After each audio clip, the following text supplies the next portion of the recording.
Lüboni 3 balchalıqdaki birinchi palvon desam buni inkor qilmaysiz. Ammo Lüboninki o'lib ketishiga uning dodli sababchi bo'lmagan desam buni ishonmasligingiz mumkin. Yurak berib saqlayotgandan keyin filmning davomini ko'ring. 3 balchalıqni ko'rgan nurg'un do'stlar bilamiz. Lübo shu davrdagi eng qovul, eng kuchli song'un deyishga bo'ldi. U Chungung bilan birlashib nurg'unlagan urushlar qildi. Ammo oxirida dodli sababidan, aqlsizlik sababidan Chungungning takliflarini anglamay, oxirida Sao mag'lub bo'ldi va Sao tomonidan o'ldirildi. Undaqda Lüboninki o'lib ketishiga uning dodli sabab bo'lganmi? Undaq emas.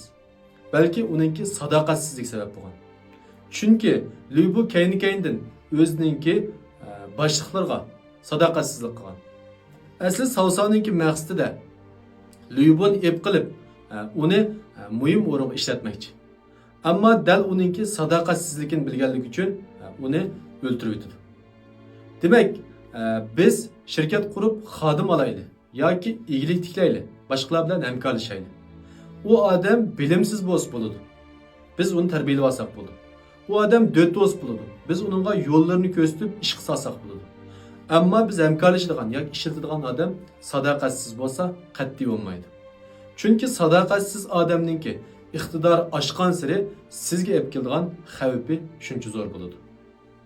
Agar bu mazmunni yoqtirgan bo'lsangiz, inkas rayoniga 6 raqamini qoldirib qo'ying.